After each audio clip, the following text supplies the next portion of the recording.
السلام عليكم ورحمة الله وبركاته. أعوذ بالله من الشيطان الرجيم. بسم الله الرحمن الرحيم. الحمد لله الحمد لله الحمد لله رب العالمين. اللهم صل على سيدنا محمد وعلى آل سيدنا مولانا محمد. رب اشرح لي صدري ويسر لي أمري واحلل عقدة من لساني يفقهوا قولي.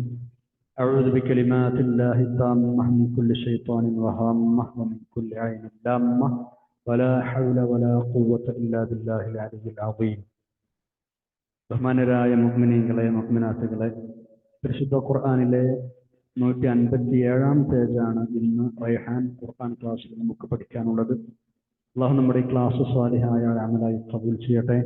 നമ്മൾ ദുആ ചെയ്യാൻ കടപ്പെട്ട എല്ലാ ആളുകൾക്കും, പ്രത്യേകിച്ച് നമ്മുടെ മാതാപിതാക്കൾ, ഉസ്താദുമാർ, മുഫസ്സിറുകൾ, പണ്ഡിതന്മാർ, ഇതിനോട് അധ്വാനിക്കുന്നവർ, ഈ ക്ലാസ് കേൾക്കുന്നവർ, പിന്നീട് റെഫർ ചെയ്യുന്നവർ, ഭക്ഷണം സ്നേഹിച്ചവർ, സഹായിച്ചവർ, എല്ലാവർക്കും അല്ലാഹു തആല രണ്ട് ലോകത്തും ഖൈർ പ്രദാനം ചെയ്യട്ടെ. ആമീൻ യാ റബ്ബൽ ആലമീൻ. നമ്മൾ ആദ്യമായി 157 പേജ് പാരായണമാണ് നിർവഹിക്കുന്നത്. അഊദു ബില്ലാഹി മിനശ് ശൈത്വാനിർ റജീം. ബിസ്മില്ലാഹിർ റഹ്മാനിർ റഹീം. ولقد جئناهم بكتاب فصلناه على علم هدى ورحمة لقوم يؤمنون. هل ينظرون إلا تأويله يوم يأتي تأويله يقول الذين نسوه من قبل قد جاءت رسل ربنا بالحق فهل لنا من شفعاء فيشفعوا لنا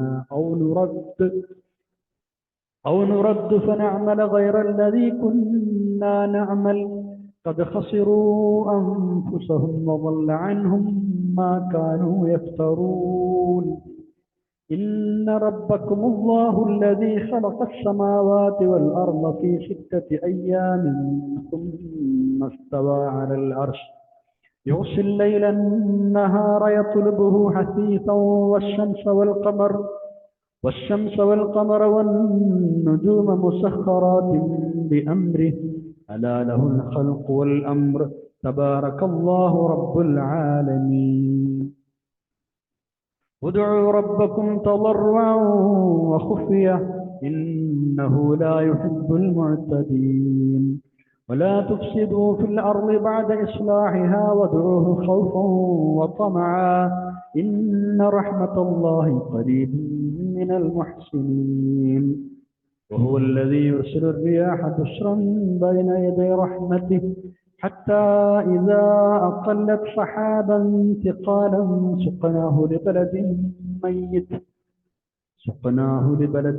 ميت فأنزلنا به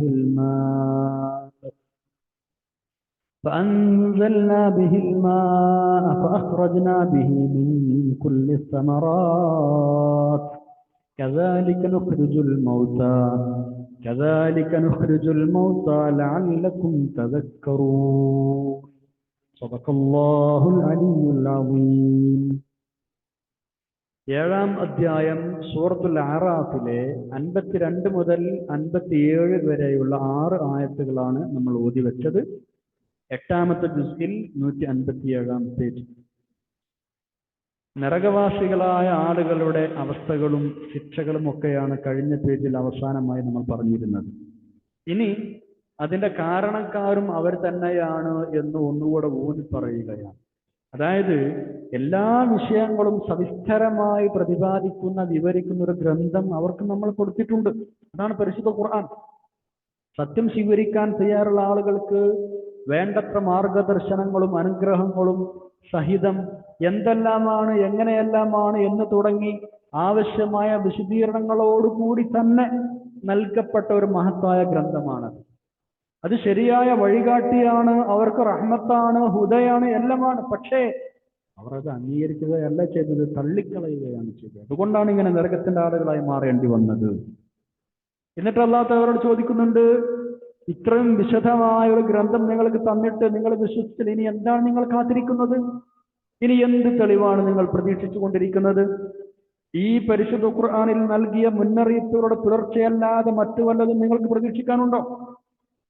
പരിശുദ്ധ ഖുർആനിൽ നിങ്ങൾ വിശ്വസിച്ചില്ലെങ്കിൽ നിങ്ങൾക്ക് അങ്ങനെ ഉണ്ടാകും ഇങ്ങനെ ഉണ്ടാകും എന്ന് പറഞ്ഞ താക്കീതുകളും മുന്നറിയിപ്പുകളും അത് പുലരുന്നതല്ലാതെ ഇനി വേറെ എന്താ നിങ്ങൾ കാത്തിരിക്കുന്നത്? അതാണ് അവർ കാത്തിരിക്കുന്നത് എങ്കിൽ, അതാണ് നിങ്ങൾ കാത്തിരിക്കുന്നത് എങ്കിൽ അത് നല്ലതിനല്ല. കാരണം അങ്ങനെ ഒരു അവസരം വന്നാൽ, പരിശുദ്ധ ഖുർആനിൽ പറഞ്ഞ മുന്നറിയിപ്പുകൾ പുലരുന്ന ഒരു ഘട്ടം വന്നാൽ പിന്നെ നിങ്ങൾ ഖേദിക്കേണ്ടി വരും. അന്ന് നിങ്ങൾക്ക് ബോധ്യമാകും എന്ത് റസൂലുകളും ഖുർആനും മറ്റു വേദഗ്രന്ഥങ്ങളും ഒക്കെ പറഞ്ഞത് യാഥാർത്ഥ്യമായിരുന്നു എന്ന് അപ്പം നിങ്ങൾ തുറന്ന് സമ്മതിക്കുകയും ചെയ്യും. അപ്പൊ നിങ്ങൾ ഖേദിക്കും, അയ്യോ ഞങ്ങൾ വഴിപഴിച്ചു പോയല്ലോ, ഇനി എങ്ങനെയാണ് രക്ഷപ്പെടുക എന്ന് നിങ്ങൾ വിലപിക്കും. ആരെങ്കിലും ഞങ്ങൾക്ക് ശുപാർശ ചെയ്യാനുണ്ടോ, ആരെങ്കിലും ഞങ്ങളെ രക്ഷപ്പെടുത്താനുണ്ടോ എന്നൊക്കെ നോക്കി നിങ്ങൾ ആ സമയത്ത് പരക്കം പായും. ദുന്യാവിലേക്ക് തന്നെ ഒന്നുകൂടെ മടക്കപ്പെടുമോ, ഞങ്ങൾ നല്ല ആളുകളാകാം, നല്ലവരായി ജീവിക്കാം എന്നവർ സമ്മതിക്കും, എന്നവർ ആഗ്രഹിക്കും. ഒന്നുകൂടെ ദുന്യാവിലേക്ക് മടങ്ങിപ്പോൾ അവസരം തന്നാൽ ഞങ്ങൾ നല്ലവരായിക്കോളാം എന്നവർ ആഗ്രഹിച്ചു പോകും. പക്ഷേ എന്തു കാര്യം, എന്ത് പ്രയോജനം? അവർ സ്വന്തത്തിനു തന്നെ നഷ്ടം വരുത്തി വെച്ച ആളുകളാണ് അവർ. അവർക്ക് ലഭിക്കുമായിരുന്ന രക്ഷയുടെ മാർഗങ്ങളെയെല്ലാം അവർ നേരത്തെ തന്നെ സ്വയം നഷ്ടപ്പെടുത്തി കളഞ്ഞ ആളുകളാണ്. അവർ ദുനിയാവിൽ വെച്ച് വ്യാജമായി നിർമ്മിച്ചുണ്ടാക്കിയിരുന്ന ഇലാഹുകളോ മറ്റു ദൈവങ്ങളോ ഒന്നും ഈ സമയത്ത് അവിടെ കാണൂല, അവരെ രക്ഷപ്പെടുത്താൻ വരൂല. എന്താണ് ആയത്തുകൾ നോക്കൂ, 2 ആയത്തുകൾ 52 53. ബിസ്മില്ലാഹിർ റഹ്മാനിർ റഹീം. വലഖദ് ജിഅനാഹും ബികിതാബിൻ ഫസ്സൽനാഹു അലാ ഇൽമിൻ ഹുദൻ വറഹ്മതൻ ലിഖൗമിൻ യുഅ്മിനൂൻ. വലഖദ് ജിഅനാഹും, നിശ്ചയം നാം അവർക്ക് നൽകിയിട്ടുണ്ട്, ബികിതാബിൻ, ഒരു ഗ്രന്ഥം നൽകിയിട്ടുണ്ട്, ഫസ്സൽനാഹു അലാ ഇൽമിൻ, ശരിയായ അറിവോടുകൂടി നാം അത് വിവരിച്ചു കൊടുക്കുകയും ചെയ്തിട്ടുണ്ട്. ഫസ്സൽനാഹു, നമ്മൾ വിശദീകരിച്ചു കൊടുത്തിട്ടുണ്ട്, അലാ ഇൽമിൻ, ശരിയായ അറിവോടുകൂടി നല്ല നിലക്ക്. ഹുദൻ, അതവർക്ക് സന്മാർഗമായിരുന്നു, സന്മാർഗ ദർശനമായിരുന്നു അത്. വറഹ്മത്തൻ, കാരുണ്യവുമായിരുന്നു. ആർക്ക്? ലിഖൗമിൻ യുഅ്മിനൂൻ, വിശ്വസിക്കുന്ന ആളുകൾക്ക് മാർഗദർശനവും കാരുണ്യവുമായിരിക്കത്തക്ക വിധം ഒരു ഗ്രന്ഥം നാം അവർക്ക് നൽകിയിട്ടുണ്ട്. പക്ഷെ അവർ അത് തള്ളിക്കളയുകയാണ് ചെയ്തത്. വിശ്വസിക്കുന്ന ആളുകൾക്ക് അത് മതിയാകുമായിരുന്നു, ഹുദയായിട്ടും റഹ്മത്തായിട്ടും അത് മതിയാകുമായിരുന്നു.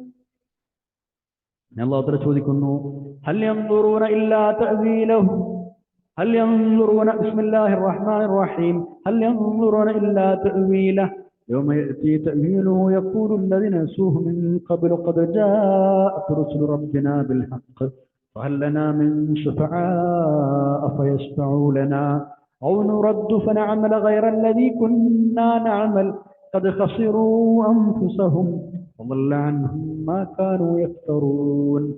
എന്തൊരു ഗതികേടാണ് അവർക്ക് സംഭവിച്ചു നോക്കൂ. ഹൽ യൻദുറൂന, ഇനി എന്താണ് അവർ കാത്തിരിക്കുന്നത്? ഇത്രയൊക്കെ ഒരു ഗ്രന്ഥം തന്നിട്ടും എന്താണ് അവർ പ്രതീക്ഷിക്കുന്നത്?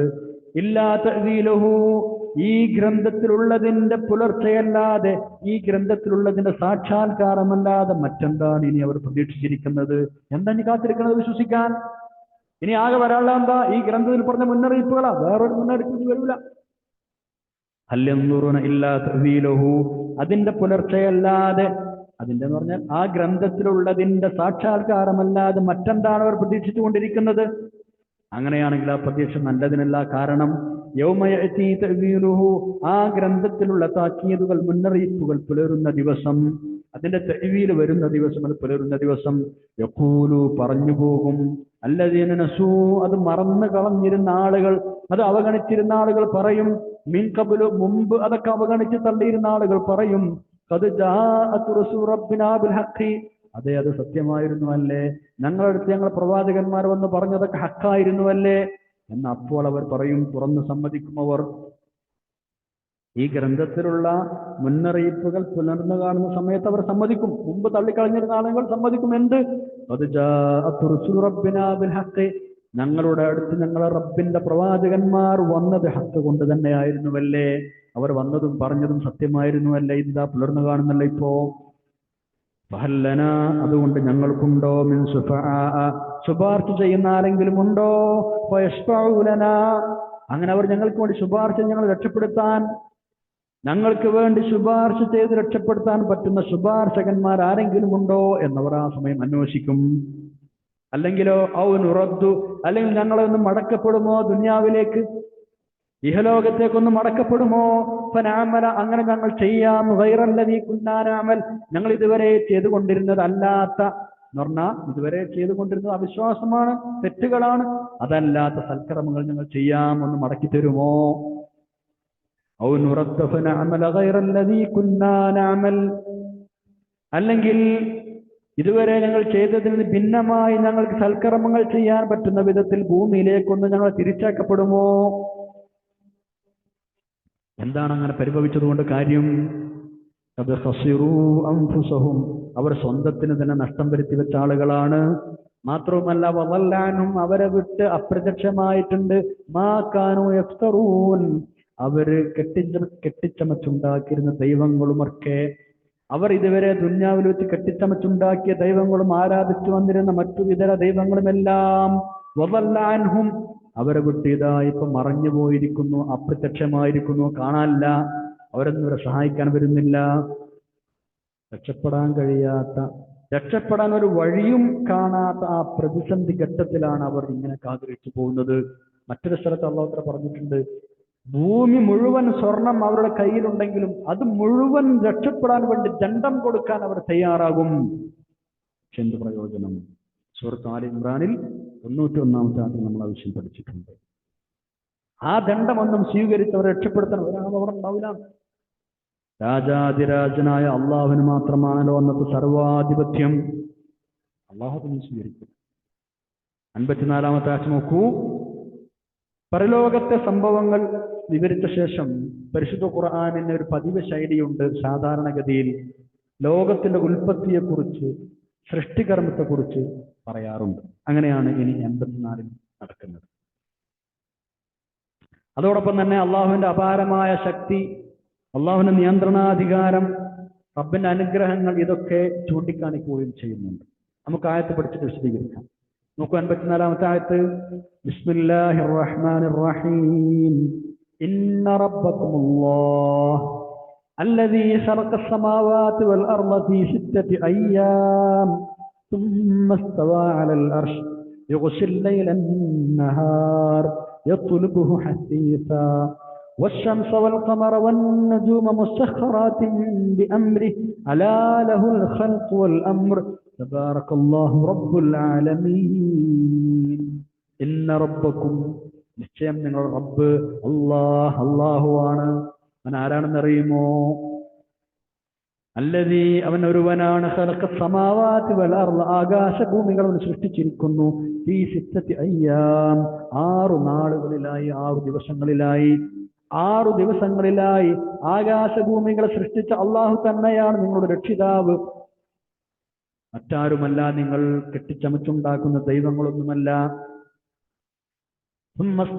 എന്നിട്ട് അള്ളാഹു എന്ത് ചെയ്തു? പിന്നീട് അള്ളാഹു അർശിന്മേൽ ആധിപത്യം ചെലുത്തി. അള്ളാഹുവിന്റെ മഹത്തായ സിംഹാസനം, അതിന്മേൽ അവൻ ആധിപത്യം ചെലുത്തി. അർശിന്മേൽ ആധിപത്യം ചെലുത്തി. എന്നിട്ട് ഇനി രാവുപകലെ കുറിച്ചാണ് ഇനി പറയുന്നത്. യൂസില്ലയിലെ നഹാറ, രാവിനെ കൊണ്ടവൻ പകലിനെ മൂടുന്നു. യൂസി, അവൻ മൂടുന്നു. അല്ലയിലെ രാത്രിയെ, അന്നഹാറ, പകലിനെ കൊണ്ട്, രാവിനെ കൊണ്ട് അവൻ മൂടുന്നു. അന്നഹാറ, പകലിനെ. യൂസില്ലയില, രാവിനെ കൊണ്ടവൻ മൂടുന്നു. അന്നഹാറ, പകലിനെ.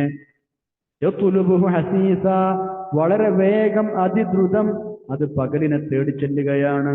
യത്ലുബുഹു, ആ രാവ് തേടിച്ചൊല്ലുന്നു. ഹു, ആ പകലിനെ തേടിച്ചെല്ലുകയാണ്. ഹസീസൻ, വളരെ വേഗം, അതിദ്രുതഗതിയിൽ. എന്നാണ് ഒന്നിനങ്ങനെ തേടി പുറപ്പെട്ട് പിന്നാലെ പോകാൻ, മാറി മാറി വരാണ് രാവും പകലും എന്നർത്ഥം. ഒന്നൊന്നിന് പിന്നാലെ തേടിപ്പോകുന്നത് പോലെ, ഒന്നിന് പിന്നാലെ പാഞ്ഞു പോകുന്നത് പോലെ അല്ലാഹു തആല രാവിനെ കൊണ്ട് പകലിനെ മൂടുകയാണ്. അതേപോലെ തന്നെ വശംസ, സൂര്യനെ പടച്ചത് അല്ലാഹുവാണ്. വൽ ഖമറ, ചന്ദ്രനെ പടച്ചതും അല്ലാഹുവാണ്. വൻ നുജൂമ, നക്ഷത്രങ്ങളെ പടച്ചതും അല്ലാഹുവാണ്. മുസഖറാത്തിൻ ബിഅംരിഹി, അവന്റെ കൽപ്പനയ്ക്ക് വിധേയരാക്കി, അവന്റെ കൽപ്പനയ്ക്ക് വിധേയമാക്കി ഈ പറയപ്പെട്ടതൊക്കെ പടച്ചത് അല്ലാഹുവാണ്. കാരണം അവന്റെ ചൊൽപ്പടിയിലാക്കി സൃഷ്ടിച്ചത് അല്ലാഹുവാണ്. അലാ, നിങ്ങൾ അറിയണം, ലഹുൽ ഖൽഖു, അവനാണ് സൃഷ്ടിപ്പ്, വൽ അംറു, കാര്യവും, ലഹു, അവനാണ്, അൽ ഖൽഖു സൃഷ്ടിപ്പും, വൽ അംറു ആജ്ഞാധികാരവും, ഇത് രണ്ടും അവന്റേത് മാത്രമാണ്. അലാ ലഹുൽ ഖൽഖു വൽ അംർ, അറിയണം നിങ്ങൾ, സൃഷ്ടിപ്പും ആജ്ഞാധികാരവും അള്ളാഹുവിൻ്റേത് മാത്രമാണ്, അവന്റേത് മാത്രമാണ്. തബാറകല്ലാഹു റബ്ബുൽ ആലമീൻ, ലോകരക്ഷിതാവായ അള്ളാഹു അനുഗ്രഹപൂർണൻ തന്നെയാണ്. തബാറകല്ലാഹ്, അള്ളാഹു അനുഗ്രഹപൂർണനായിരിക്കുന്നു. റബ്ബുൽ ആലമീൻ, രക്ഷിതാവായ ലോകരക്ഷിതാവായ റബ്ബ് അനുഗ്രഹപൂർണൻ തന്നെയാണ്. 6 നാളുകൾക്കുള്ളിൽ ആകാശഭൂമികളെ പടച്ചു. 6 നാളുകൾ കൂടിയ സമയം എന്നാണ് ഉദ്ദേശം. ഇവിടെ നമുക്ക് സുപരിചിതമായ 6 ദിവസങ്ങൾ തന്നെയാണ് അതുകൊണ്ടുള്ള ഉദ്ദേശം എന്നാണ് ഭൂരിപക്ഷം മുഫസ്സിരീങ്ങളും പറയുന്നത്. ഇമാം ഖുർത്തുബി റഹ്മത്തുള്ളാഹി അലൈഹി രേഖപ്പെടുത്തിയതുപോലെ അള്ളാഹുവിന് വേണമെങ്കിൽ 1 സെക്കൻഡ് സമയം കൊണ്ട് തന്നെ ഇതൊക്കെ പടക്കാം. അതും വേണമെന്നില്ല. റബ്ബ് സമയങ്ങൾക്ക് അതീതനാണ്. വളരെ പെട്ടെന്ന് തന്നെ എല്ലാം പടക്കാം. പക്ഷേ ഇവിടെ ഇങ്ങനെ നമ്മളെ പഠിപ്പിച്ചത് കാര്യങ്ങൾ അവധാനതയോടെ ചെയ്യണം എന്ന് മനുഷ്യനെ പഠിപ്പിക്കുകയാണ് അള്ളാഹുവിന്റെ ഉദ്ദേശം. അതുകൊണ്ടാണ് ഇങ്ങനെ പറഞ്ഞത്. അവധാനതയോടെ കാര്യങ്ങൾ ചെയ്യണം, ധൃതി പിടിക്കരുത്. ഓരോ ദിവസത്തിനും 1000 കൊല്ലത്തെ ദൈർഘ്യമുള്ള ദിവസങ്ങളാണ് ഉദ്ദേശം എന്ന് വേറെ ഒരു അഭിപ്രായമുണ്ട്. ഇബ്നു അബ്ബാസ് റളിയല്ലാഹു അൻഹുയുടെ അതുപോലെ വേറെയും ചിലർ അഭിപ്രായപ്പെട്ടത് അങ്ങനെയാണ്. സുമ്മസ്തവഅ അലൽ അർശ്, അവിടെ നമ്മൾ നല്ലോണം ശ്രദ്ധിക്കണം. അർശ് എന്നതിന് ഭാഷയിൽ നമുക്ക് സിംഹാസനം എന്നർത്ഥം പറയും. രാജകീയ സിംഹാസനം എന്നൊക്കെ അർത്ഥത്തിൽ സാധാരണ ഉപയോഗിക്കപ്പെടാറുണ്ട്. അതേപോലെ തന്നെ ഉയരത്തിൽ സ്ഥാപിക്കപ്പെടുന്ന ചില ഐറ്റംസ്, അതായത് വീടുകളുടെ മേൽക്കൂര, മുന്തിരിത്തോട്ടത്തിന്റെ പന്തല്, ഇങ്ങനെ ഉയരത്തിൽ സ്ഥാപിക്കപ്പെടുന്ന ചില സംഗതികൾക്കും ആ വാക്ക് ഭാഷയിൽ ഉപയോഗിക്കാറുണ്ട്.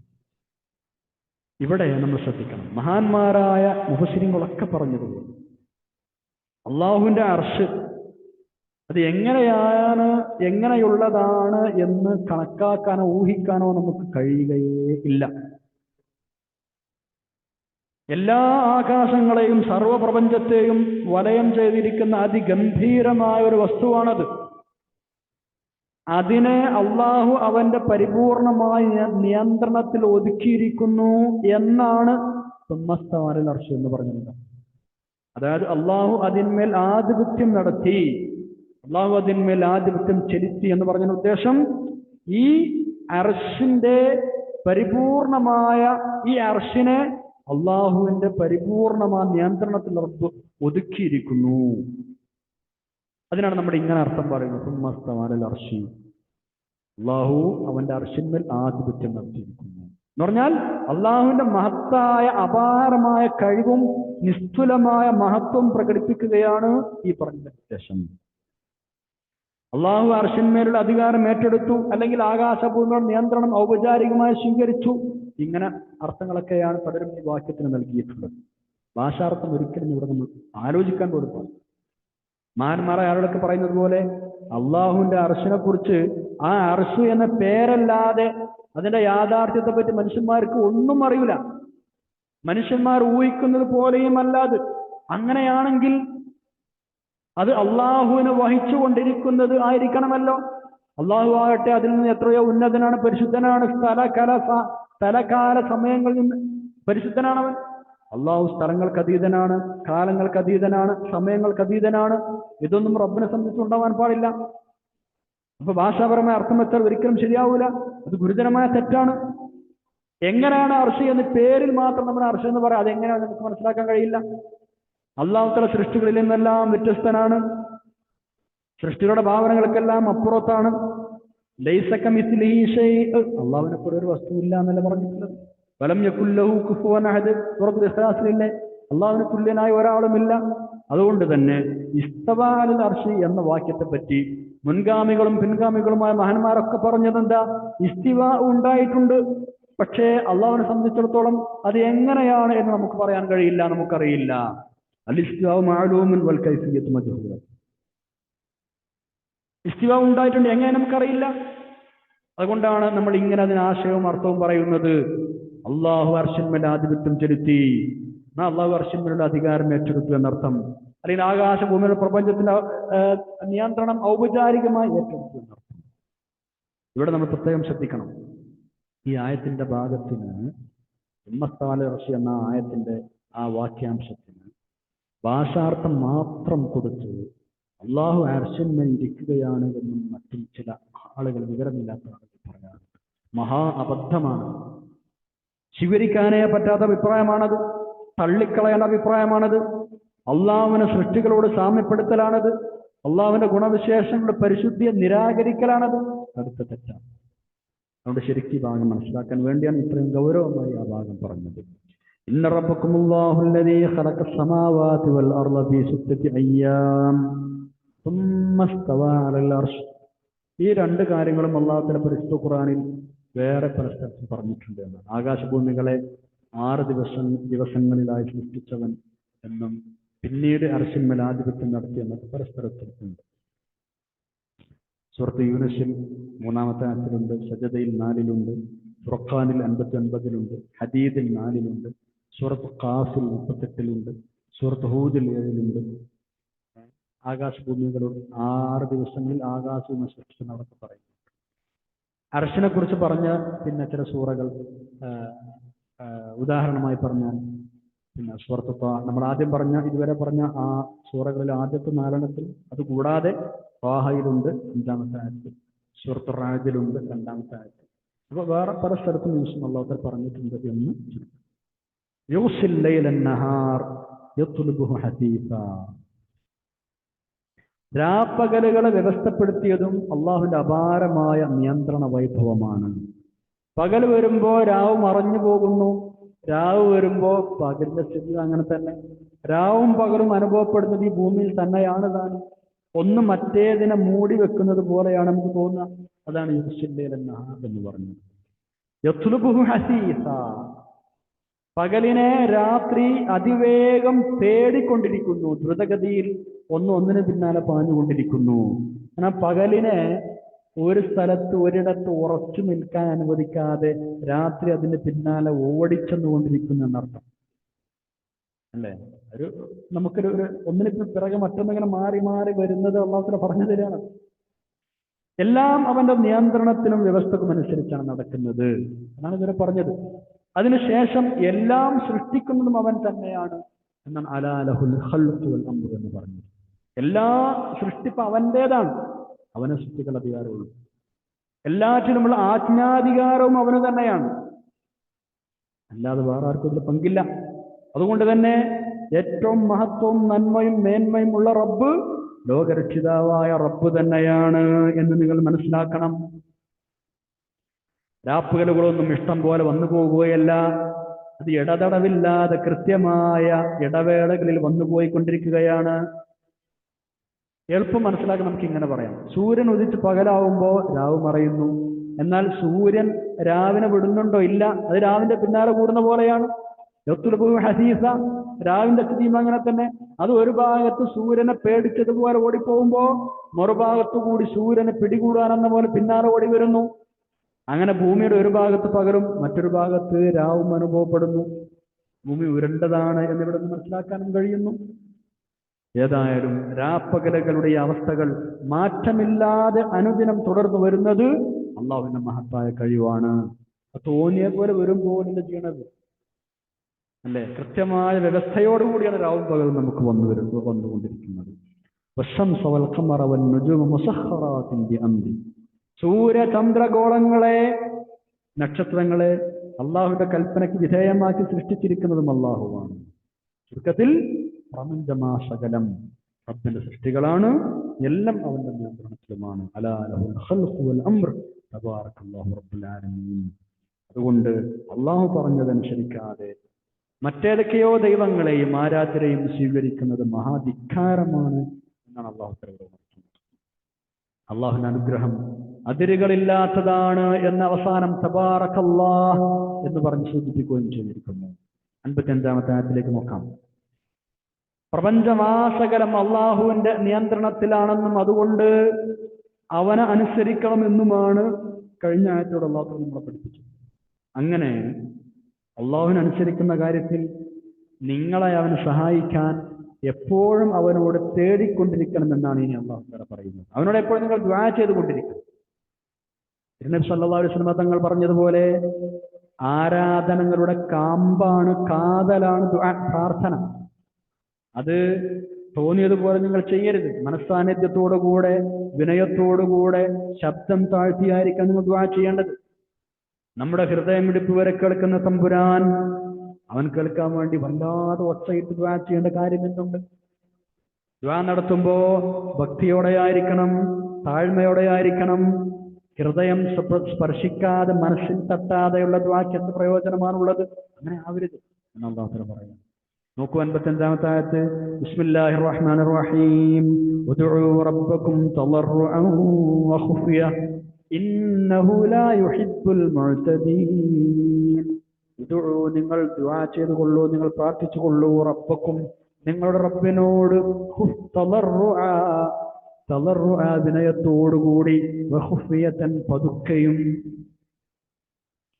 വിനയത്തോടുകൂടിയും വഖുഫിയതൻ, പതുക്കെയും നിങ്ങൾ അല്ലാഹുവിനോട് പ്രാർത്ഥിച്ചുകൊള്ളൂ. ഒന്നിനും നിങ്ങൾ അതിരുവിടരുത്. കാരണം ഇന്നഹു, നിശ്ചയം അല്ലാഹു തആല ലാ യുഹിബ്ബുൽ മുഅ്തദീൻ, അതിരുവിടുന്ന ആളുകളെ, പരിധി വിടുന്ന ആളുകൾ അല്ലാഹുവിന് ഇഷ്ടമല്ല. മുഅ്തദീൻ എന്ന് പറഞ്ഞാൽ പരിധി ലംഘിക്കുന്ന ആളുകൾ. നബി സല്ലല്ലാഹു അലൈഹി വസല്ലം തങ്ങൾ പറയാറുണ്ട്, നിങ്ങൾ ദുആ ചെയ്യുന്നത് അപ്രത്യക്ഷനോടല്ല, ബദിരനോടല്ല. ഒരാളിങ്ങനെ ഭയങ്കര ഉച്ചത്തിൽ ദുആ ചെയ്യുന്നത് കണ്ടപ്പോൾ അള്ളാഹുവിന്റെ റസൂൽ ഇങ്ങനെ പറഞ്ഞതാണ് സല്ലല്ലാഹു അലൈഹി വസല്ലം. അതേപോലെ തന്നെ ഭക്തിയില്ലാതെ, വിനയമില്ലാതെ, മനസ്സാന്നിധ്യമില്ലാതെ കുറെ വാചകങ്ങൾ ഇങ്ങനെ കസർത്തിയത് കൊണ്ട് പ്രത്യേകിച്ച് പ്രയോജനമില്ല. അതല്ലെങ്കിൽ നമ്മളിപ്പോ പറഞ്ഞത്, പിന്നെ രഹസ്യമായിട്ടും പതുക്കെയും മാത്രമേ ദുആ ചെയ്യാൻ പാടുള്ളൂ എന്നതിന് അർത്ഥമല്ല കേട്ടോ. അങ്ങനെ അർത്ഥമല്ല. പിന്നെന്താണ് അർത്ഥം? പതുക്കെയും സ്വകാര്യമായും ആയിരിക്കുന്നതാണ് ഏറ്റവും കൂടുതൽ ഉത്തമം, അഭികാമ്യം.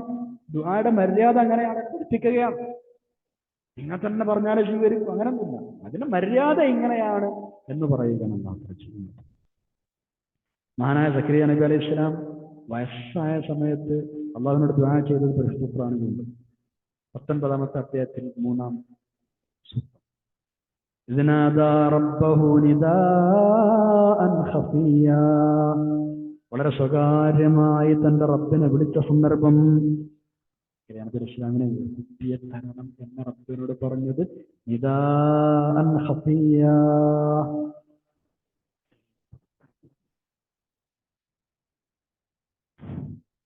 ഇത്തരം പ്രാർത്ഥനകൾ നടത്തുന്നത് നിഷ്കളങ്കമായി, സ്വകാര്യമായിട്ടായിരിക്കണം, ഭക്തിപൂർവമായിരിക്കണം. എങ്കിൽ ലക്ഷ്യം വേഗം നേടും, ഉത്തരം ഉണ്ടാവും. അതാണ് പറഞ്ഞത്. റിയാ വരാതിരിക്കാനുള്ള ഏറ്റവും നല്ല മാർഗമാണല്ലോ രഹസ്യമായി ചെയ്യുക എന്നത്, അല്ലേ? ആളുകൾ കാണാൻ, ലോകമാനും പേടിക്കേണ്ട കാര്യമില്ല. പിന്നെ നമ്മൾ ശരിക്കും മനസ്സിലാക്കേണ്ട വിഷയമാണത്. ആളുകൾ കാണാൻ വേണ്ടി ഇങ്ങനെ ഈണത്തിലും രാഗത്തിലും കുറേ ദുആ ചെയ്തിട്ട് ആളുകളെ കാണുമെന്ന് മാത്രമാണ് ഉദ്ദേശമെങ്കിൽ എന്തുകൊണ്ട് കാര്യം? അത് അതിക്രമമാണ്, അതിൽ ലംഘിക്കലാണ്. അത് ഇന്നഹു ലാ യുഹിബ്ബുൽ മുഅ്തദീൻ. അല്ലാഹുവിനോട് ചെയ്യുന്ന ഇബാദത്താണ് ദുആ, പ്രാർത്ഥനകൾ. അതിർലംഘനം ഏതു കാര്യത്തിലും പാടില്ല എന്നതുപോലെ ദുആന്റെ കാര്യത്തിലും പാടില്ല. കാരണം ആവശ്യത്തിലധികം ഒച്ചിടുക, കുറ്റകരമായ കാര്യങ്ങളെ കൊണ്ട് ദുആ ചെയ്യുക, നന്മയൊന്നും ചെയ്യണില്ല, തെറ്റുകളെമ്പാടും ചെയ്യുന്നുണ്ട്, പക്ഷെ തൗബ ചെയ്യണില്ല, എന്നാലും സ്വർഗം ചോദിക്കുക, ഇതൊക്കെ മുഅ്തദീങ്ങളുടെ ലക്ഷണമാണ്, ദുആയിലുള്ള തെറ്റുകളാണ്. മഹാനായ അബ്ദുല്ലാഹ് ഇബ്നു മുഗഫൽ, അദ്ദേഹം ഒരിക്കൽ തന്റെ മകൻ ഇങ്ങനെ ദുആ ചെയ്യുന്നത് കേട്ടു. എങ്ങനെയെന്നറിയോ? പടച്ചോനെ, ഞാൻ സ്വർഗത്തിൽ കിടക്കുമ്പോഴേ എന്റെ വലതുഭാഗത്തൊരു വെള്ളക്കൊട്ടാരം നീ എനിക്ക് നൽകണമേ. ഇത് കേട്ടപ്പോ വാപ്പ പറഞ്ഞു മോനോട്, മോനെ, നീ അള്ളാഹിനോട് സ്വർഗം ചോദിച്ചോ, നരകത്തെ തൊട്ട് നീ കാവൽ ചോദിക്കുകയും ചെയ്തോ, പക്ഷെ ഇങ്ങനെ ചോദിക്കാൻ പാടില്ല. നബി സല്ലല്ലാഹു അലൈഹി വസല്ലം പറയുന്നത് ഞാൻ കേട്ടിട്ടുണ്ട്, ശുദ്ധീകരണത്തിന്റെ കാര്യത്തിലും ദുആ ചെയ്യുന്ന കാര്യത്തിലും അതിര് കവിയുന്ന ഒരു ജനത വരാനുണ്ട്. അതുകൊണ്ട് നിന്റെ ഈ ചോദ്യം അത് അതിരു കവിയലാണ്. അങ്ങനെ ചോദിക്കല്ലേ. ഞാൻ സ്വർഗത്ത് കിടക്കുമ്പോ വലത് ഭാഗത്ത് എനിക്കൊരു വെള്ളക്കൊട്ടാരം തരയണമെന്നേ. വേണ്ട, അങ്ങനെ ചെയ്യരുത് എന്നാണ് മോനെ പറഞ്ഞ് പഠിപ്പിച്ചു കൊടുത്തത്. സ്വർഗം ചോദിക്കാം, നരകത്തെ തൊട്ട് അഭയം പിന്നെ മര്യാദപൂർവ്വം ചോദിക്കണ്ടേ? മര്യാദയാണ് ഇവിടെ പഠിപ്പിക്കുന്നത്. ഇത്തരം ഒരുപാട് ഹദീസുകൾ പറയുന്നുണ്ട്. ഇന്നഹു ലാ യുഹിബ്ബുൽ മുഅ്തദീൻ. അതിരുവിടുന്ന ആളുകളെ റബ്ബ് ഇഷ്ടപ്പെടൂല. ഇതൊരു പൊതു തത്വമാണ്. ദുആ ചെയ്യുന്ന കാര്യത്തിൽ മാത്രമല്ല, എല്ലാ കാര്യത്തിലും ഇങ്ങനെ തന്നെയാണ്. നേരത്തെ പറഞ്ഞ പോലെ പല കാര്യത്തിലാവാം. ഓവറായി ശബ്ദമിടുക, വിനയമില്ലാതെ, ഭക്തിയില്ലാതെ, വെറുതെ മര്യാദയില്ലാത്ത വാക്കുകൾ ഉപയോഗിക്കുക. ഇന്ന കാര്യം ഇന്ന പോലത്തെ എനിക്ക് നീ ആക്കിത്തരണമെന്ന് പടച്ചവനോട് പറയാം. കണ്ടോ, ഇന്ന കാര്യം ഇന്ന പോലെ തന്നെ ആക്കിത്തരണമെന്ന് കണിശമായി റബ്ബിനോട് ദുആ ചെയ്യുക. അത് മര്യാദക്കാരാണ്. അതേപോലെ തന്നെ അള്ളാഹുവിന് തൃപ്തിയില്ലാത്ത കാര്യങ്ങൾ ചോദിക്കുക, ചോദിച്ച കാര്യത്തിന് ഉത്തരം കിട്ടിയില്ലെങ്കിൽ നിരാശനാവുക, അതൃപ്തി കാണിക്കുക, ഇതൊക്കെ മുഅ്തദീൻ, അതിരുകവിത എന്ന് വിശ്വസിക്കപ്പെട്ടു. നമ്മൾ നല്ലോണം ശ്രദ്ധിക്കുക. റബ്ബിനോട് നമ്മൾ ചോദിക്കേണ്ടത് മാന്യമായിട്ടാണ്. ഇന്ന കാര്യം ഖൈറായതുപോലെ നടത്തി തരണ റബ്ബെ എന്നാണ് പഠിച്ചുകൊണ്ട് ചോദിക്കേണ്ടത്. അല്ലാതെ അവിടെ ഇങ്ങനെ ആക്കി തരണമെന്ന് ചോദിക്കരുത്. നമുക്കൊരു കാര്യം ചോദിക്കേണ്ട റബ്ബിനോട്, അള്ളാഹു ഇന്ന കാര്യം ഇങ്ങനെ ആക്കി തരണേ എന്നല്ല ചോദിക്കേണ്ടത്. ഇന്ന കാര്യം ഖൈർ എങ്ങനെയാണോ അങ്ങനെ ഞാൻ നടത്തി തരണേ. ഖൈർ ഏതാണ് ഷർറാണെന്ന് നമുക്കറിയില്ലല്ലോ. പിന്നെ നമ്മളൊരു കാര്യം ഇങ്ങനെ തന്നെ ആക്കി തരണം അള്ളാഹിനോട് പറയാം. അള്ളാഹു തീരുമാനിക്കട്ടെ നമുക്ക് ഖൈർ ഏതാണ് ഷർറാണെന്ന് റബ്ബിനുള്ളത് അറിയുള്ളൂ. അപ്പൊ അതിനനുസരിച്ച് ആ ചോദ്യത്തിനാണ് മറുപടി നൽകും. അതുകൊണ്ടാണ് ഇന്നൊരു കാര്യം റബ്ബെ ഖൈർ എന്താണ് ഷർറെന്ന് ഞങ്ങൾക്കറിയില്ല, നീ ഖൈറായതിലേക്ക് പഠിപ്പിക്കണേ, ഷർറായതിനെ തൊട്ട് നീ നീക്കി തരികയും ചെയ്യണമേ. ഇതാണ് ദുആ ചെയ്യേണ്ടത്. ഏതൊരു കാര്യത്തിന് ഒരുങ്ങും ഇസ്തിഖാറത്ത് ചെയ്യണമെന്ന് പറയുന്നത് അതുകൊണ്ടാണ്. അള്ളാഹുവിന്റെ ഖൈറിനത്തോടെ റബ്ബെ ഇങ്ങനെ വിശുദ്ധ കല്യാണാലോചന വന്നിട്ടുണ്ട്, റബ്ബെ എന്റെ മോന് ഒരു കല്യാണ ആലോചന വന്നിട്ടുണ്ട്, ഖൈറാണോ ഷർറാണെന്ന് നിനക്ക് മാത്രമേ അറിയുള്ളൂ. അതുകൊണ്ട് നിന്നോട് ഖൈറിനെ തേടുകയാണ് ഞങ്ങൾ. ഖൈറാണെങ്കിൽ ഈ വിഷയം അടുപ്പിച്ച് തരണം, അല്ലെങ്കിൽ അത് നീക്കി തരണം, അത് ഒഴിവാക്കി തരണം. എന്ത് റാഹത്താണ്. നമ്മൾ അങ്ങനെയല്ല. ചില കാര്യങ്ങൾ അള്ളാഹിന്റെ മുമ്പിലാണ് വെച്ചിട്ട് അത് അങ്ങനെ തന്നെ ആക്കി തരണം എന്ന് പറയും. അത് മര്യാദക്കേടാണ്. അതുപോലെ തന്നെ മോശത്തരങ്ങൾ റബ്ബിലേക്ക് ചേർത്ത് ദുആ ചെയ്യരുത്. എന്നെ റബ്ബെ നീ വണ്ടി ഇടിപ്പിച്ച് മരിപ്പിക്കരുതേ. ഒരു നോർമൽ ഉദാഹരണം പറഞ്ഞതാണ്, എല്ലാവർക്കും മനസ്സിലാവില്ല. അല്ലാഹുവേ നീ എന്നെ വണ്ടി ഇടിച്ച് മരിപ്പിക്കരുതേ. അങ്ങനെ ദുആ ചെയ്യുന്നത് മര്യാദക്കേടാണ് എന്നാണ്. വണ്ടി ഇടിച്ച് മരിപ്പിക്കുക അതൊരു നെഗറ്റീവായ സംഗതിയല്ല. റബ്ബിലേക്ക് മോശത്തരങ്ങൾ ചേർക്കരുത്. പിന്നെ എങ്ങനെ ദുആ ചെയ്യേണ്ടത്? അല്ലാഹു അത്തരം മരണങ്ങളിൽ നിന്ന് ഞങ്ങളെ കാക്കേണമേ, എന്നെ കാക്കേണമേ, അങ്ങനെ പറയാം. അപകട മരണങ്ങളിൽ നിന്ന് ഞങ്ങളെ കാക്കേണമേ റബ്ബേ. അപ്പൊ റബ്ബിനോട് നമുക്ക് കാവൽ തേടുക. അതൊരു മര്യാദയാണ്.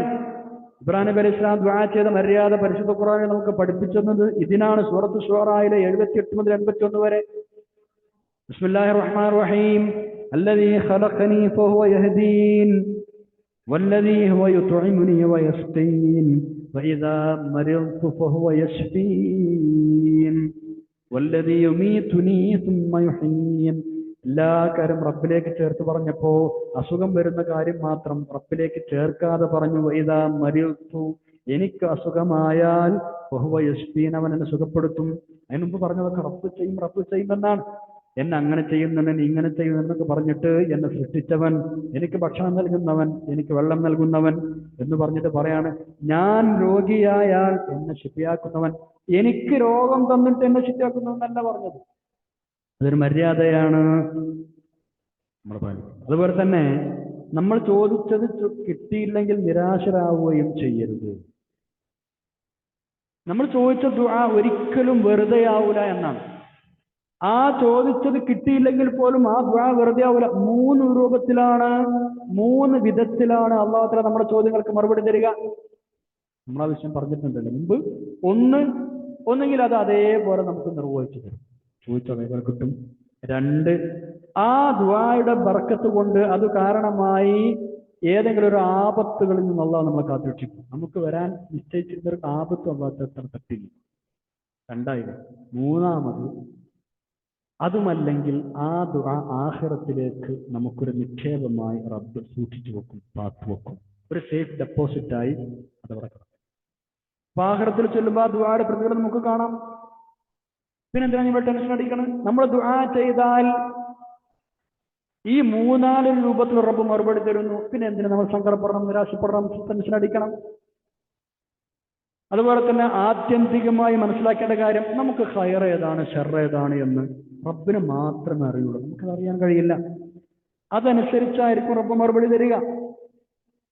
നമ്മളൊരു കാര്യം ചോദിക്കുമ്പോൾ അതിവന് കൊടുത്താൽ ഖൈറാണോ ഷർറാണോ റബ്ബിനറിയാം. അത് ഷർറാണെങ്കിൽ തരില്ല, ഖൈറാണെങ്കിൽ തരും. അല്ലെങ്കിൽ നേരത്തെ പറഞ്ഞ പോലെ ഏതെങ്കിലും രൂപത്തിൽ മറുപടി തരും. അള്ളാഹുവിന്റെ ചോയ്സിനനുസരിച്ചാണ് മറുപടി തരിക. നമ്മൾ ആഗ്രഹിക്കുന്നത് ചിലപ്പോൾ നമുക്ക് തന്നെ ഭാവിയിൽ ദോഷകരമായി ബാധിക്കാലോ. അത് റബ്ബിനറിയാം. ഇപ്പൊ ഇവന് ഇന്നത് കൊടുത്താൽ അത് പിന്നീട് അവന് ദോഷമായി ഭവിക്കും. അതുകൊണ്ട് ഇപ്പൊ കൊടുക്കണ്ട. അള്ളാഹ്ക്ക് നേരത്തെ അറിയാം. അതുകൊണ്ട് അള്ളാഹ് നമുക്ക് തരില്ല. അത് നമ്മളോട് സ്നേഹമുള്ളത് കൊണ്ടാണ് തരാത്തത്, അല്ലേ? എന്നാൽ ഞാൻ ചോദിച്ച ചോദ്യം വെറുതെയോ ഇല്ല, നേരത്തെ പറഞ്ഞതുപോലെ ഒന്നുകിൽ മുസീബത്ത് തട്ടി നീക്കി തരും, അല്ലെങ്കിൽ സ്വർഗത്തിൽ അത് സൂക്ഷിച്ചു നോക്കും നമുക്ക് വേണ്ടി. സുബ്ഹാനല്ലാഹ്. നമ്മുടെ കുട്ടികളെ ആലോചിച്ച് നോക്കൂ നിങ്ങൾ. നമ്മുടെ കുട്ടികൾ എന്തെങ്കിലും അപകടകരമായ സംഗതികൾ ചോദിച്ച് കരഞ്ഞ് വാശി പിടിക്കുകയാണെങ്കിൽ നമ്മളെ കൊടുക്കുവോ? ഒരു കത്തി വേണമെന്ന് പറഞ്ഞൊരു കുട്ടി വാശി പിടിച്ച് കരയുകയാണെങ്കിൽ കൊടുക്കുമോ? നമ്മൾ കൊടുക്കൂല. കുട്ടിയോട് സ്നേഹമില്ലാത്തതുകൊണ്ടാണോ? അല്ല, അത് കുട്ടിക്ക് ദോഷകരമായി ഭാവിക്കുമെന്ന് നമുക്ക് അറിയുന്നത് കൊണ്ടാണ്. ഇതേ തിയറിയാണ് അവിടെ സംഭവിക്കുന്നത്. അതുപോലെ തന്നെ നമുക്ക് അള്ളാഹുവിനോട് എന്തും ചോദിക്കാം, എപ്പോഴും ചോദിക്കാം, എത്രയും ചോദിക്കാം. ഒരു മടുപ്പും റബ്ബിന് വരൂല. എത്ര വേണമെങ്കിലും എപ്പോൾ വേണമെങ്കിലും മാനമര്യാദമായ റബ്ബിനെ നമുക്ക് ചോദിക്കാം. എപ്പോ വേണമെങ്കിൽ ചോദിക്കാം. എന്നോട് ആ കാര്യം നേരത്തെ പറഞ്ഞില്ലെന്ന് റബ്ബ് ചോദിക്കൂല. അതെ, നമ്മളെ മനുഷ്യന്മാരുടെ സ്വഭാവമാണ്. മനുഷ്യന്മാരോട് അങ്ങനെ പറയേ, ഇന്നലെ പറഞ്ഞിട്ടാണെങ്കിൽ നമുക്കതിന് പരിഹാരം കാണായിരുന്നു. ഇന്നലെ പറഞ്ഞു. അള്ളാഹു അത് ചോദിക്കൂല. അള്ളാഹുവിനോട് എപ്പോ വേണമെങ്കിലും എന്ത് വേണമെങ്കിലും എത്ര വേണമെങ്കിലും ചോദിക്കാൻ മടുക്കാത്ത റബ്ബാണവൻ. എന്നോട് നിങ്ങൾ ചോദിച്ചോളൂ, നിങ്ങൾക്ക് ഞാൻ ഉത്തരം തരാം എന്ന് പറഞ്ഞിട്ടുണ്ട് അള്ളാഹു തആല. തരാലോ, അവന്റെ കയ്യിലുണ്ടല്ലോ. നമുക്ക് ചോദിക്കുകയും ചെയ്യാം, ഒരുപാടും ചോദിക്കാം. തരാനില്ലാത്ത ആളോടല്ല നമ്മൾ ചോദിക്കുന്നത്. അള്ളാഹു നമ്മുടെ ദുആകൾക്കൊക്കെ ഖബൂലിയത്ത് തരട്ടെ. ആമീൻ യാ റബ്ബൽ ആലമീൻ. നിരാശനാവേണ്ടത്. ഈ പറഞ്ഞതുപോലെ മര്യാദപൂർവ്വം ദുആർക്കുകയും ചെയ്യുക. അള്ളാഹു തൗഫീഖ് തരട്ടെ. ആമീൻ. 56-ാമത്തെ ആയത്തിലേക്ക് നമ്മൾ കടക്കുകയാണ്. പ്രവാചകന്മാർ മുഖേന, വേദഗ്രന്ഥങ്ങൾ മുഖേന ഭൂമിയിൽ ആവശ്യമായ പരിഷ്കരണങ്ങൾ അള്ളാഹു തആല നടപ്പിൽ വരുത്തിയിട്ടുണ്ട്.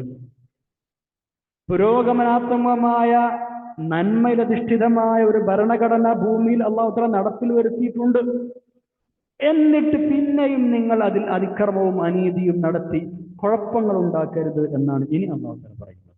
അതായത് ഇപ്പൊ നിലവിലുള്ള ആ ഒരു നല്ല ക്രമം തെറ്റിച്ച് ലോകത്ത് നിങ്ങൾ നാശം വിതക്കരുത് എന്ന് എല്ലാവരെയും താക്കീത് ചെയ്യുകയാണ്.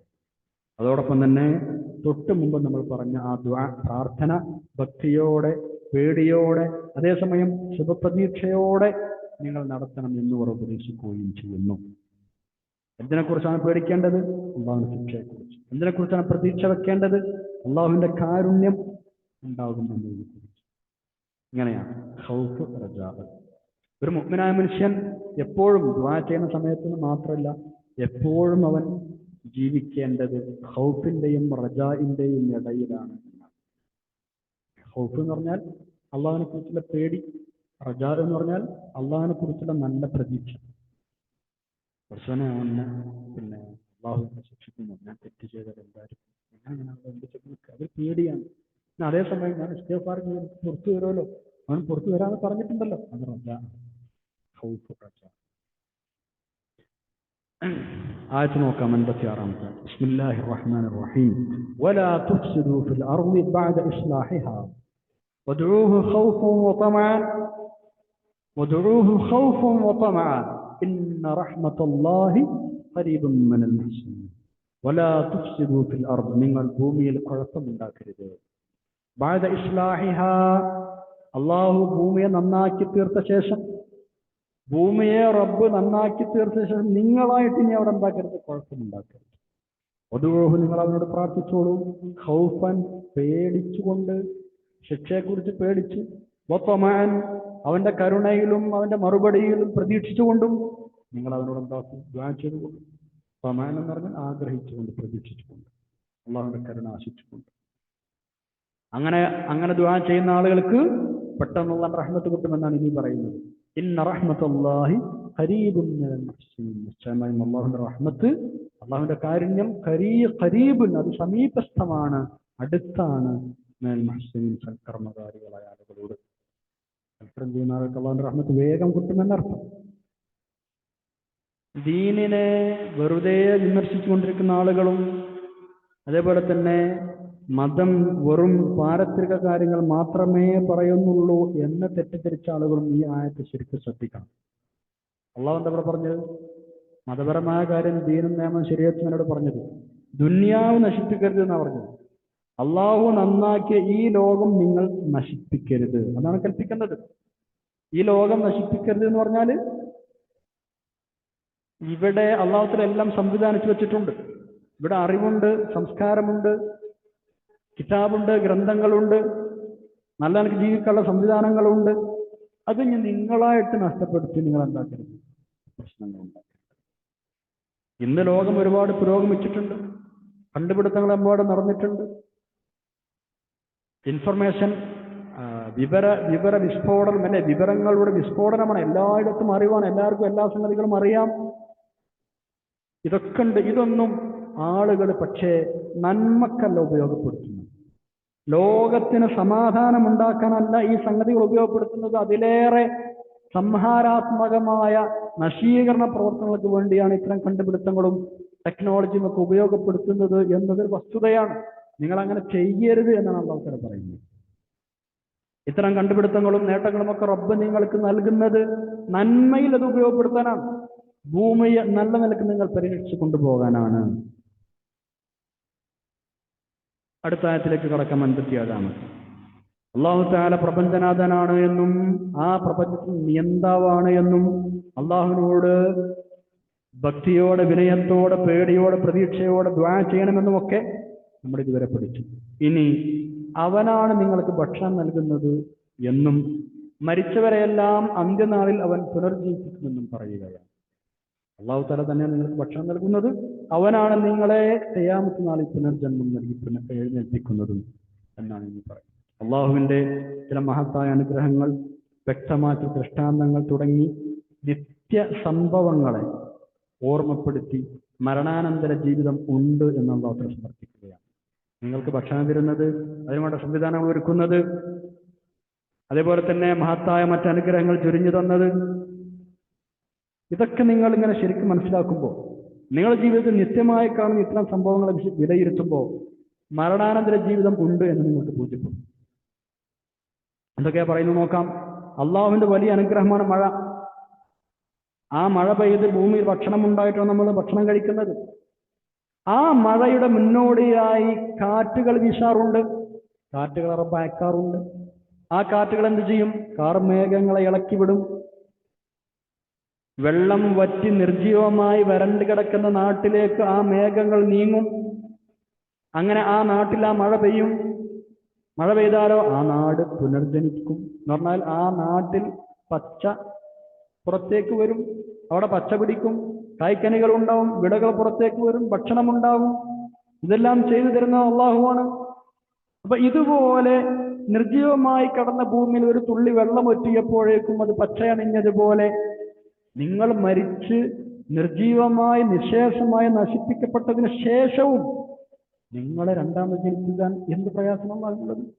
ഇതേപോലെ റബ്ബിന് കഴിയില്ല എന്നാണ് നിങ്ങൾ ആലോചിക്കാത്തത് എന്നാണ് 57 പറയുന്നത്. നോക്കൂ, ബിസ്മില്ലാഹിർ റഹ്മാനിർ റഹീം. വഹുവല്ലദീ യുർസിലു الرياح بشرا بين يدي رحمته حتى إذا أقلت سحابا ثقالا سقناه لبلد ميت فأنزلنا به الماء فأخرجنا به من كل الثمرات كذلك نخرج الموتى لعلكم تذكرون. وهو الذي الله الذي ينورونان يرسل الرياح കാറ്റുകൾ അയക്കുന്നവൻ, ബുശ്റൻ സന്തോഷവാർത്ത അറിയിച്ചുകൊണ്ട്, ബൈന യദൈ റഹ്മതിഹി അള്ളാഹുവിന്റെ റഹ്മത്തായ മഴക്ക് മുമ്പ്, തന്റെ അനുഗ്രഹമാകുന്ന മഴക്ക് മുമ്പ് സന്തോഷവാർത്ത അറിയിച്ചുകൊണ്ട് കാറ്റുകളെ അയക്കുന്നത് അള്ളാഹുവാണ്.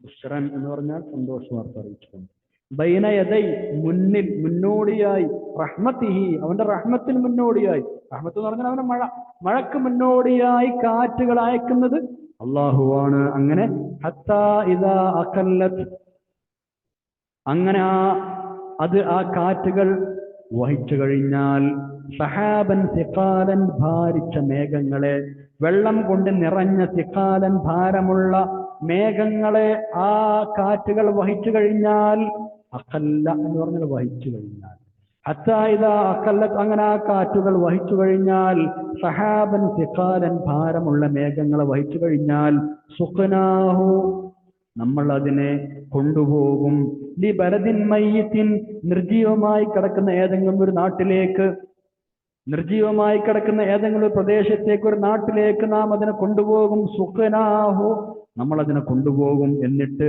ഫഅൻസൽനാ ബിഹി, അവിടെ നമ്മൾ വർഷിക്കും, അൽമാ, ആ വെള്ളം, മഴ വർഷിക്കും. ഫഅൻസൽനാ ബിഹിൽ മാ, അങ്ങനെ അവിടെ നമ്മൾ മഴ വർഷിക്കും.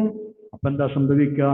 ഫഅഖ്റജ്നാ ബിഹി, അങ്ങനെ അത് മുഖേന നാം പുറപ്പെടുവിക്കും, മിൻ കുല്ലി സമറാത്ത്, നാനാ തരത്തിലുള്ള, എല്ലാ തരത്തിലുമുള്ള പഴങ്ങൾ ഉൽപ്പാദിപ്പിക്കുകയും ചെയ്യും നമ്മൾ. അവിടെ മഴ പെയ്യും, അവിടെ നിന്ന് എല്ലാ തരത്തിലുമുള്ള സമറാത്തുകൾ, കായ്ക്കനികൾ ഉൽപ്പാദിപ്പിക്കുകയും ചെയ്യും, പുറത്തേക്ക് പുറപ്പെടുവിപ്പിക്കുകയും ചെയ്യും. നിങ്ങൾക്ക് മനസ്സിലായല്ലോ?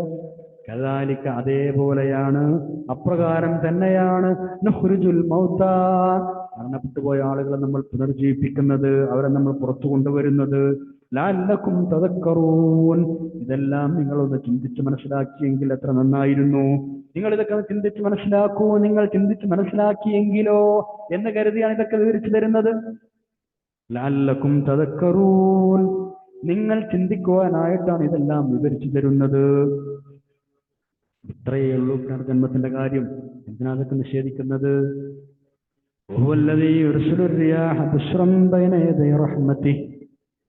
മഴ വരുന്നു എന്ന് സന്തോഷവാർത്ത അറിയിക്കാൻ അതിനുമുമ്പ് കാറ്റുകൾ അയക്കാറുണ്ട്. അല്ലാഹു തആല കാറ്റ് വീശാറുണ്ട്. അതാണ് ബുഷ്റൻ എന്ന് പറഞ്ഞത്.